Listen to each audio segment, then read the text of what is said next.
Baruch Rabotai, Shavua Tov, Besorot Tovot, 22 aujourd'hui dans le mois de Sivan. On est entre une paracha d'Or d'Israël qui parle que de la volonté de la Aliyah et de la terre d'Israël. Nous on va passer cette semaine à la paracha de Korach. Mais pour bien comprendre encore le message de ces deux parachiotes, je pense qu'on va revenir à ce qui a été lu déjà Shabbat en Israël.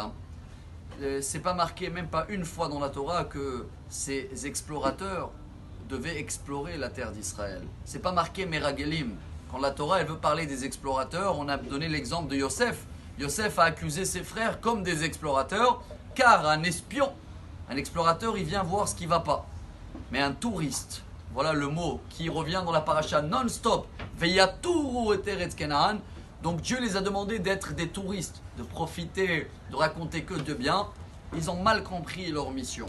Mes chers amis, quand ils sont revenus, à la place d'être des touristes, ils croyaient que c'était des espions. Et tout le peuple d'Israël, ils ont pleuré. Vous le savez très bien, le Midrash, comme amène Rashi aussi, c'est tombé pile poil Tisha B'Av. Et le lendemain, voilà le message d'aujourd'hui, ce qui s'est passé. Incroyable, il y avait un groupe qui s'appelle Ma'apilim, on va dire les immigrants si vous voulez. Et eux, ils ont décidé de réparer la faute. Ah non, si hier on n'a pas apprécié la terre d'Israël, eh ben aujourd'hui on va l'apprécier, on va faire la Aliyah tout de suite. Moshe il les a dit non, Alta alou, Kien Hashem Bekir Bechem, attention, là c'est fini, 40 ans maintenant on reste dans le désert. On ne peut pas changer de jour au lendemain. Quelqu'un il a écouté un bon cours et il décide le lendemain je fais tchouva, j'arrête tout, je coupe les liens avec mes parents. Allô, hop, doucement, ça met du temps ça, 40 jours, 40 ans. Et le résultat c'est quoi? Ils sont tous morts. Ils ont essayé de monter tout seuls, Amalek il est venu, il les a détruits. Mes chers amis, ils n'ont pas réparé le message. Et bien hier, ils n'ont pas apprécié la terre d'Israël. Aujourd'hui, ils ont compris leur erreur. La terre d'Israël est bonne. Et bien apparemment, le message d'aujourd'hui, que ce n'était pas ça l'erreur, chers amis. C'est pas ce qu'ils ont mal compris hier et qu'ils ont bien compris aujourd'hui. C'est juste qu'ils n'ont pas compris qu'avant tout, il y a la parole de Dieu. Et quand la parole de Dieu hier, elle était oui, aujourd'hui, elle est non, je ne peux plus dire « Ah, hier, c'était parce que j'aimais pas la terre d'Israël, aujourd'hui j'aime. » Ça devient des commentaires à les paroles de Dieu.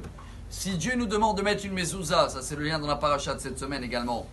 Alors quelqu'un qui croit que la mezouza, il embrasse et tout, la mezouza, il amène une protection. Des fois, ça peut aller comme ça commence comme ça se termine l'idolâtrie, chers amis. Comme certains qui prient, il va voir le rabbin et que le rabbin, il va l'aider. La mezouza, elle protège parce que Dieu, il a dit que mais la mezouza, elle va te protéger. Et parce que quand tu vas prier chez un rabbin et tu fais la tombe, tu ne peux pas s'adresser à lui. Tu dois t'adresser qu'avec son mérite et avec son contact en haut, sa place, il va demander à Dieu qui va t'aider. Mais il ne faut pas qu'on oublie, chers amis, de faire passer toujours la parole de Dieu, la volonté de Dieu, avant la nôtre. Ça, c'est la plus grande erreur que nous on fait, chers amis. On croit hier d'être dans l'erreur, aujourd'hui j'ai compris. Et ceux-là, ils n'ont pas compris. Alors j'espère que nous, on va comprendre un petit peu mieux cette semaine, de faire la volonté de Dieu. Si on veut quelques exemples, même si on a glissé dans les 3 minutes, la paracha, elle donne assez. Pour les femmes, afrachatrala, prélèvement de pain. Pour les hommes, tzitzit. Et pour les deux, améliorer le Shabbat. Voilà tous les sujets qui sont dans la paracha, laquelle on a lu, et laquelle d'Or d'Israël, vous allez la lire. Bonne lecture et excellente semaine. Amar Rabbi Elazar, Amar Rabbi